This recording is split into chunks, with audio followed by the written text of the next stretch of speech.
ne se plaint pas. Celui qui attend ne murmure pas. En tout cas, c'est lui qui attend avec Dieu. Il n'est pas en train de dire à tout le monde, regardez ma situation, regardez ma vie, je ne comprends pas. Mon frère, si tu comprends tout de ta vie, tu deviens le Dieu de ta vie. Tu ne peux pas tout comprendre dans ta vie. Il y a toujours des moments où tu ne dois rien comprendre parce que tu as un Dieu au-dessus de toi. Amen. Je répète ça parce que c'est l'intelligence des astres. Tu ne peux pas dans ta vie, quand tu évolues, tu comprends tout, tu maîtrises tout et tout va comme tu veux. Ça, ce n'est pas une vie normale. Si tu vis comme ça, c'est que tu es le Dieu de ta vie. Celui qui a un Dieu doit arriver à un moment donné où il ne comprend plus rien. Ou même quand il prie, il ne comprend rien. Là, tu as un Dieu sur ta tête. Il y a un Dieu qui contrôle, il y a un Dieu qui dirige ta vie. Que quelqu'un soit béni.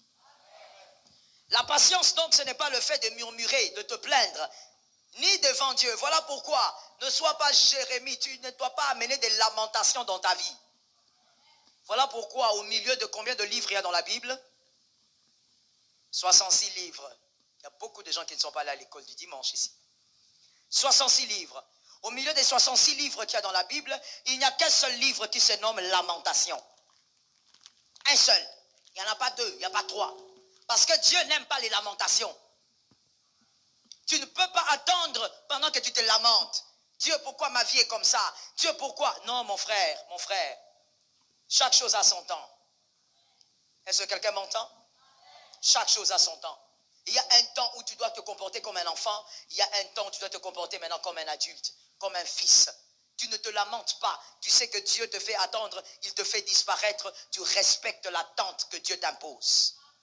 Ça tombe sur ta vie. Tu dois comprendre ceci. Tu tueras le lion, tu tueras l'ours, c'est-à-dire tu feras des exploits. À certains moments de ta vie, tu vas briller d'une certaine manière. Mais l'huile royale, l'onction royale, c'est Dieu qui décide. J'explique pour celui qui était quatrième dans une classe de 4 élèves. Tu as tué le lion, tu as tué l'ours. C'est-à-dire à des moments de ta vie, il y a eu des brillances. Tu as été capable de faire des exploits. Tu as réalisé des choses. Mais écoute, malgré tout ça, l'huile, l'onction royale, c'est Dieu qui décide quand ça vient sur toi. C'est-à-dire, tu peux faire des bonnes choses, tu peux briller, mais les promesses que Dieu a placées sur ta vie, c'est lui qui décide quand est-ce que ça vient. Amen. Et donc, même si, comme je l'ai dit hier, même si tu fournissais des efforts, d'ailleurs, qui est très bien, mais tu dois savoir que l'huile, c'est lui qui décide. C'est quand il voudra que ça viendra. C'est quand il décidera que ça viendra. Tue l'ours, tu resteras derrière les brebis. Tue le lion, tu resteras derrière les brebis. Quand lui va décider, Samuel va venir. Est-ce que quelqu'un m'entend bien? C'est-à-dire la patience. Tu ne dois pas te dire, comme j'ai tué l'ours, c'est fini. J'ai maintenant l'étoffe d'un prince. Tu n'es pas encore prince. Tu n'as pas encore l'étoffe. D'ailleurs, c'est ce que je veux dire. Même si tu tues le lion, tu n'as pas encore l'étoffe. Reste calme.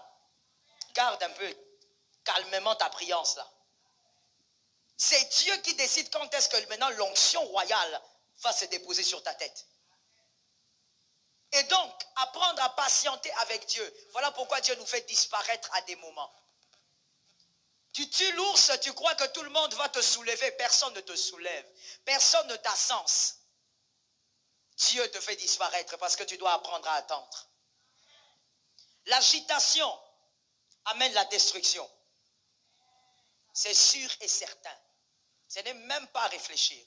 L'agitation amène la destruction. C'est à cause de l'agitation que Saül a été rejeté.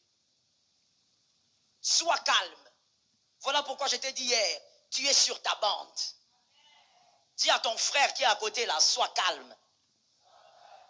Non, c'est à lui que tu dois parler. Tu ne dois pas parler à la chaise. Dis à ton frère, sois calme. Il faut être calme. L'agitation va te détruire. Tu es agité parce que tu regardes partout. Regarde sur ta bande. C'est comme ça que Dieu avait dit au peuple d'Israël, vous souffrez, regardez le serpent d'airain. Ne regarde pas la souffrance de l'autre, tu risques de croire que tu ne guériras jamais. J'ai parlé aux astres. Ne regarde pas la souffrance de l'autre, tu risques de croire que tu ne guériras jamais. Quand tu verras l'autre en train de se tordre de douleur, tu diras non, non, non, non, non. C'est que moi, je ne guérirai pas aujourd'hui. Mon frère, reste sur ta bande. Quand Dieu te fait attendre, regarde le serpent des reins. Regarde Jésus. Parce qu'il y a des gens qui souffrent plus que toi, ils risquent de te décourager. Il y a aussi des gens qui sont insensés dans leur gloire. Ça risque de te picoter. Regarde ta bande. Et attends. Mon Dieu, laisse-moi te dire quelque chose à retenir pour la vie et apprends-les à tes enfants si possible. Lorsque Dieu te fait attendre et qu'il est temps de sauter à une autre étape, il ne te gardera jamais au même endroit. Même si toi tu le veux, il va te faire sauter. Si tu as déjà la carrure qu'il faut, il te fera sauter même si toi tu n'as pas compris. Voilà pourquoi moi je dis toujours à mes fils, l'agitation est inutile. Parce que si Dieu décide ce soir que tu sautes d'étape, tu vas sauter d'étape. L'agitation n'est pas importante. L'agitation détruit.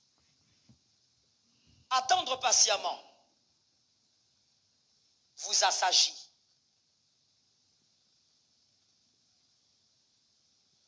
Lorsque vous attendez patiemment, vous grandissez en sagesse. Vous comprenez que vaut mieux attendre avec Dieu que de courir seul. Vaut mieux attendre avec Dieu que de courir sans Dieu. Courir sans Dieu, tu finiras par tomber dans un très gros trou, là où il y a des épines. Et peut-être même que tu vas mourir. Mais attendre le temps de Dieu n'a jamais créé de perdants. Attendre le chrono de Dieu n'a jamais créé de perdants. Lorsqu'on attend le chrono de Dieu, on finit toujours gagnant. Que quelqu'un me dise, on finit toujours gagnant. Non, que les astres me disent, quand on attend le chrono de Dieu, on finit toujours gagnant.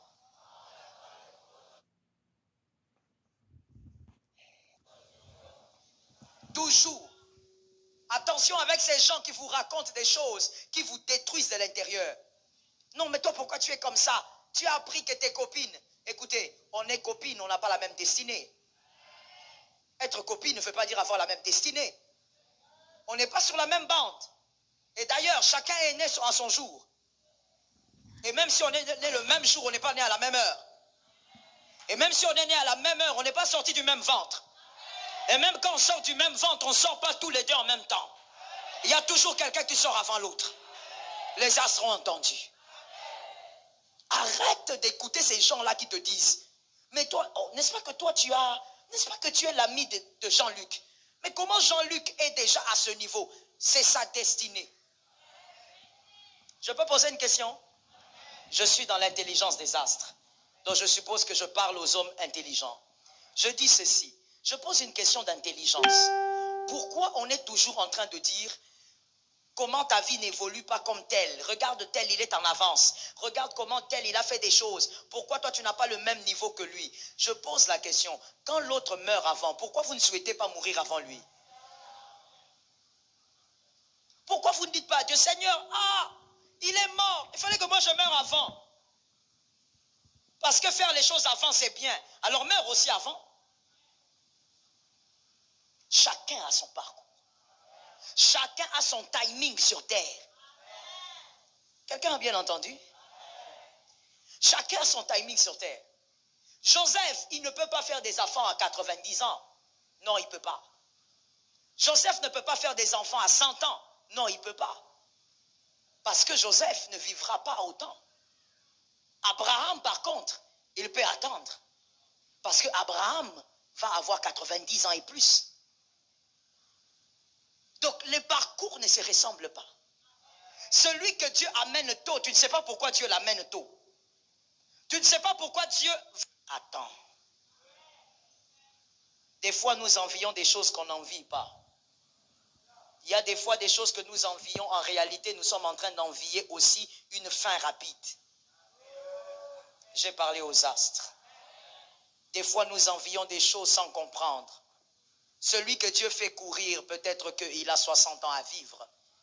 Toi, tu as peut-être 90 ans à vivre. Tu cours maintenant avec qui? Apprends à attendre. Il faut apprendre à attendre, aller avec Dieu pour atteindre son bonheur.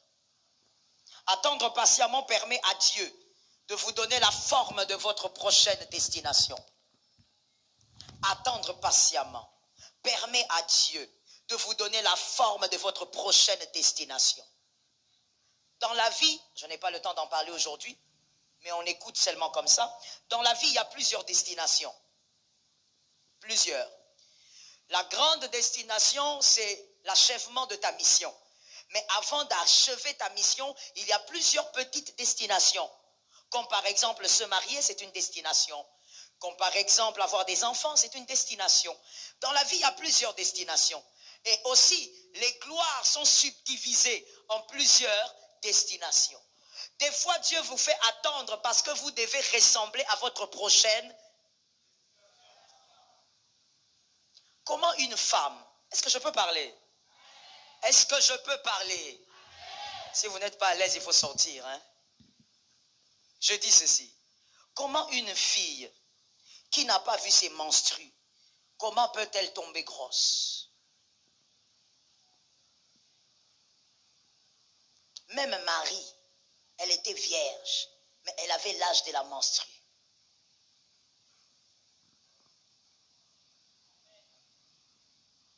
Dis à ton frère, c'est l'intelligence des astres. Si toi tu restes en bas, c'est pas grave. Comment une fille peut tomber grosse alors qu'elle n'a pas encore vu ses menstrues? Comment un homme peut féconder une femme alors qu'il n'a pas la sémence? Comment tu cherches à arriver à la prochaine destination? Tu n'as pas la forme de la prochaine destination. Tu n'as pas la forme. Comment tu réclames quelque chose alors que tu n'as pas la forme de cette chose-là? Pourquoi Dieu veut te donner la forme de ta prochaine destination? Parce que tu ne dois pas perdre la gloire. Dieu n'aime pas les Ichabod. Que quelqu'un me dise, Dieu n'aime pas les Ichabod. Non, Dieu n'aime pas les personnes où on te donne la gloire et puis tu joues avec et puis tu deviens sans gloire. Un Ichabod, non. Quand Dieu donne la gloire, c'est pour que tu la gardes, que tu la transmettes même à tes enfants. Ça tombe sur moi-même 3 fois. C'est pour que tu gardes la gloire et que tu la transmettes. Donc, absolument, avant que tu n'ailles à la prochaine destination, Dieu doit d'abord te donner la forme de la prochaine destination. Voilà pourquoi Dieu nous fait attendre. Retiens pour la vie et ne viens plus jamais te plaindre. Retiens maintenant. Pourquoi moi ça dure? Pourquoi moi je suis toujours là? Mon frère, Dieu a promis, mais est-ce que tu as la forme de la promesse? Joseph a vu que ses frères s'étaient inclinés devant lui. Mais quand il a vu ça, il était un gamin. Les frères ne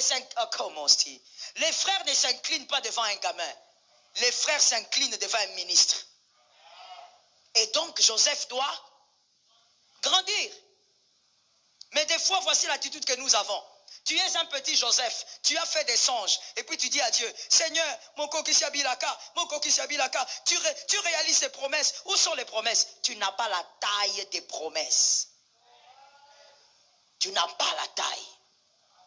Toi-même, tu te regardes, tu dis, non, moi je crois que je suis arrivé. Mon frère, tu ne peux pas croire que tu es arrivé. Une fillette de 4 ans, on va peut-être essayer ça. On va peut-être essayer ça. Mais je ne sais pas avec quelle petite fille je peux essayer ça. Amenez-moi une petite fille qui est en âge de parler. En âge de bien s'exprimer. Trouvez-moi une fillette qui est en âge de s'exprimer. Je veux te montrer quelque chose.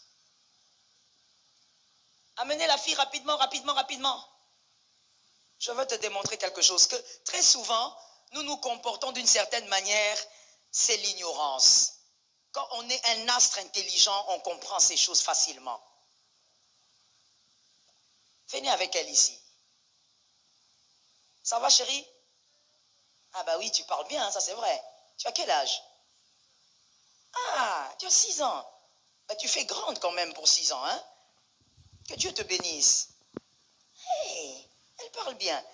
Alors chérie, je veux savoir, tu es une fille ou un garçon? Une fille. Tu es sûr? Tu es sûr?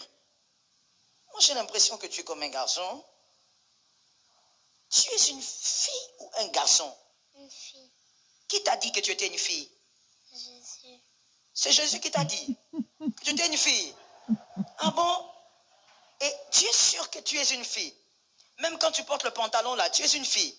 Tu sais que les garçons portent aussi des pantalons? Et mais toi tu es une fille, pourquoi tu as porté alors un pantalon?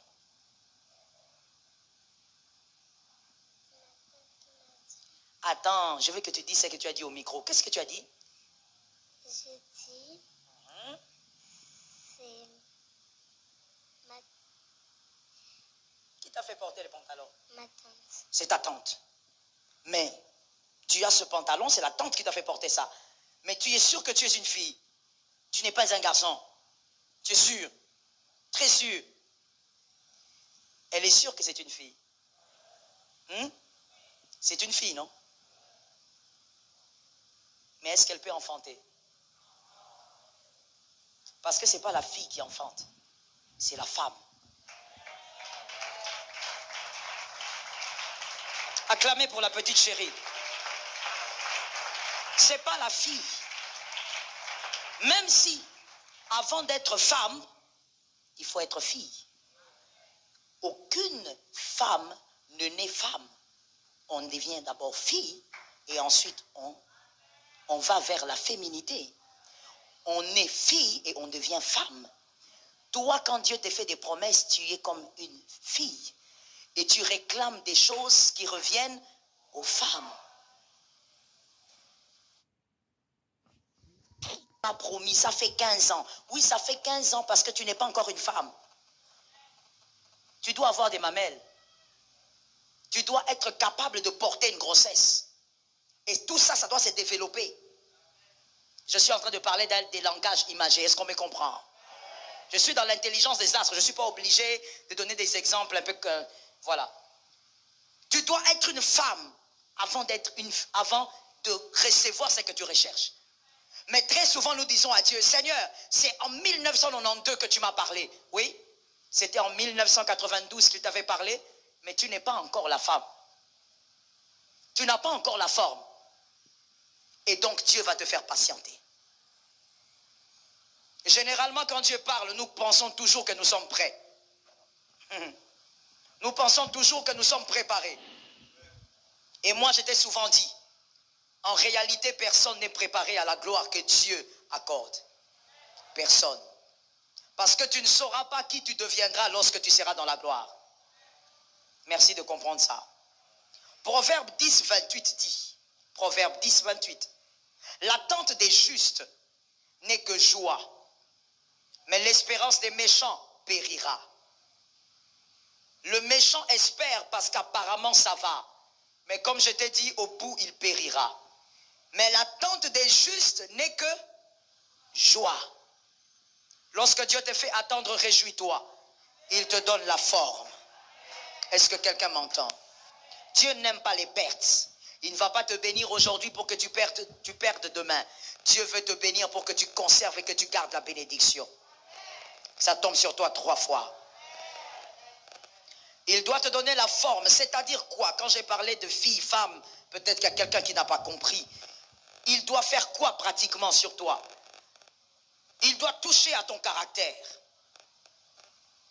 Il doit toucher à tes valeurs intrinsèques.